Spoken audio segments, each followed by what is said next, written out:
Over the next 10 or so minutes, I'm going to take you on a reflexive journey through my experience of the ES3 module and our research trip to Accra. By making 2 stop-offs along this journey, I will revisit the events that have influenced my interpretation of themes in environmental and planning discourse, and I shall hopefully navigate towards a deeper understanding of the role of a development planner. This will involve an exploration of lessons learned from putting theory into practice, not only in Ghana, but from the months that presided and from our London-based field trip as well.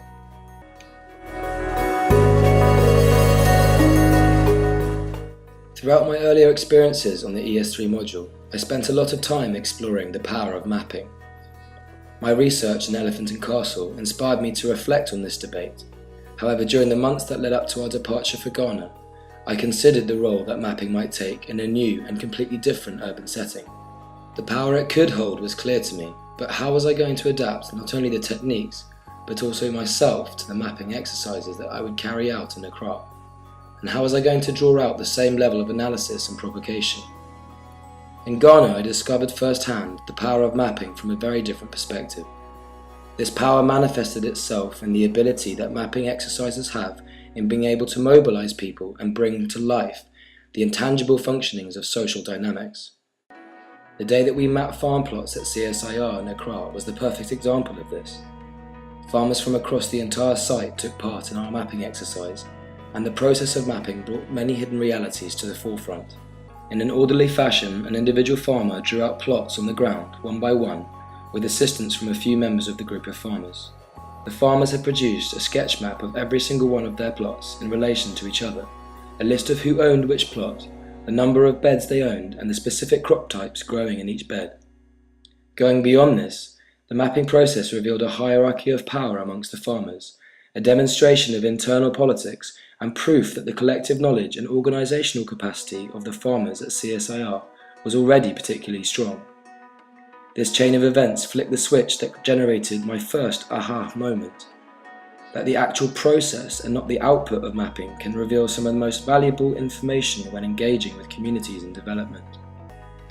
A significant challenge is therefore, how do you link such identifiable rituals to citywide successes? In other words, how can you harness collective practices to promote environmental justice within the city system, rather than just achieving one-off victories against fragmented cases of, for example, eviction or demands for compensation? Thus we return to the notion of information and ownership of information. Furthermore, it is the capacity to negotiate with this information that is key, and finding a way to feed it into strategies that present a window of periodic consensus, a moment in time when multiple actors are willing to buy into a particular way of working. In Ghana, we frequently heard the term information is power. We must therefore ask the question, what kind of information are we actually collecting when mapping, and who is responsible for using this information to leverage change? If information is generated but then left static, it is meaningless in achieving transformative change. If mapping is a process, then planners must ask the question, what are we learning from the process and not just the output? The role of the planner is so vital given the fact that the way you define the problem determines the solution you get. Therefore, planners must exercise their ability to take a relational perspective towards mapping and consider that their assumptions and their input may hinder the definition of the problem and hence the sustainability of the solution. However, if complemented by the appropriate support mechanisms, mapping can be a powerful tool that can interfere with trends at the city scale by disrupting the noise of the status quo and providing a new narrative to demand justice.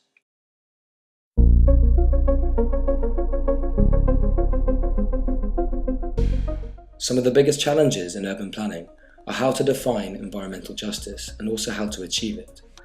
Through exploring this concept over the course of the year, I have found there to be several linkages between my field trip in Elephant and Castle and the overseas field trip to Accra. In Elephant and Castle, injustices surrounding the redevelopment of the Haygate estate were linked to external drivers of land use change, namely market forces and private investment. A similar pattern of privatisation and desire for economic growth was found in the case of Accra. In both cases, social groups within the city have been marginalised, and planning has failed to recognise the potential for land use decisions that promote an environmentally just process of urbanisation.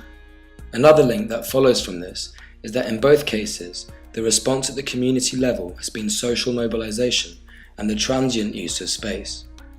The deconstruction of social boundaries following the eviction of the Haygate saw the emergence of community gardens, self-organised protesting and the occupation of space for transient activities such as parkour whilst the Haygate is awaiting demolition.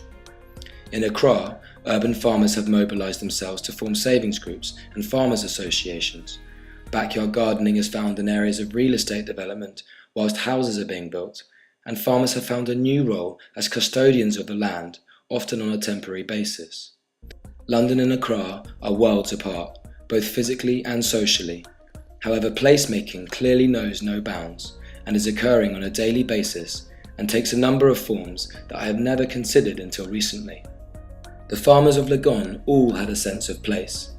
For them, their farming plots were not simply institutional land or locations on a map, but instead their livelihoods, their identity, and a production of their existence as farmers in the city.